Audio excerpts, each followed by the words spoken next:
నమస్తే, welcome to it's you TV. నేను మీ సాయి. కోల్కతాలోని ఆనంద్పూర్ ప్రాంతంలో ఘోరమైన అగ్ని ప్రమాదం చోటు చేసుకుంది. ఇక్కడ ఉన్న రెండు ప్రధాన గోడౌన్లో మంటలు చెలరేగాయి. ఇందులో ఒకటి పుష్పాంజలి డెకరేటర్స్ అనే సంస్థది కాగా రెండవది ప్రముఖ ఫుడ్ చైన్ వావ్ మోమోకి చెందిన లీజ్ గోడౌన్. ప్రాథమిక సమాచారం ప్రకారం పక్కనే ఉన్న గోడౌన్లో అనధికారికంగా వంట చేయడం వల్ల మంటలు మొదలయ్యాయి. వేగంగా పక్కనే ఉన్న మోమో గోడౌన్కు వ్యాపించాయి. అక్కడ నిల్వ ఉంచిన థర్మాకోల్, ప్లాస్టిక్ వస్తువులు, అదేవిధంగా పొడి ఆహార పదార్థాలు, సాఫ్ట్ డ్రింక్స్ బాటిల్స్ ఉండడం వల్ల క్షణాల్లో భారీగా విస్తరించాయి. తాజా నివేదికల ప్రకారం ఈ ప్రమాదంలో ఇప్పటి వరకు 21 మంది ప్రాణాలు కోల్పోయారు. సుమారు 27 నుండి 28 మంది వరకు ఇంకా గల్లంతయ్యారు. మృతదేహాలు గుర్తుపట్టలేనంత కాలిపోవడంతో వారిని గుర్తించడానికి అధికారులు DNA పరీక్షలు నిర్వహించారు. మృతుల్లో ఎక్కువ మంది ఇతర జిల్లాల నుండి వచ్చి అక్కడ పనిచేస్తున్న వలస కార్మికులే. 20కి పైగా అగ్నిమాపక యంత్రాలు దాదాపు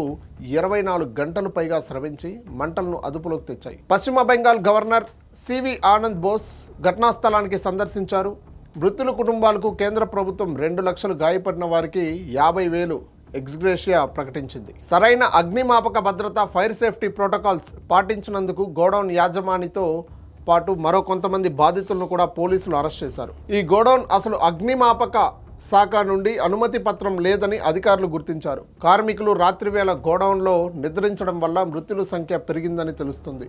అగ్నిమాపక అనుమతులు లేని గోడౌన్లో పనులు చేయడం ఎంత ప్రమాదకరమో ఈ ఘటన నిరూపించింది. సరైన ఎగ్జిక్యూటివ్ గేట్లు లేకపోవడం, కార్మికులు లోపలే నిద్రించడం వల్ల మరణాల సంఖ్య పెరగడానికి ప్రధాన కారణాలయ్యాయి. బాధ్యులపై కఠిన చర్యలు తీసుకోవాలంటూ కూడా చుట్టుపక్కల ఉన్న ఇలాంటి అనధికారికంగా గోడౌన్లపై పశ్చిమ బెంగాల్ ప్రభుత్వం తనిఖీలు ముమ్మరం చేసింది. గల్లంతైన వారి కోసం DNA పరీక్షలు పూర్తి చేసి మృతదేహాలను వారి కుటుంబ సభ్యులకు అప్పగించే ప్రక్రియ ప్రస్తుతం కొనసాగుతుంది. ప్రభుత్వ ఆర్థిక సాయం బాధితులకు చేరేలా చర్యలు తీసుకుంటామంటూ కూడా స్పష్టం చేసింది. ఈ ప్రమాదంలో భద్రత నిబంధనలు నిర్లక్ష్యం వల్ల జరిగిన ఘోరమైన తప్పు.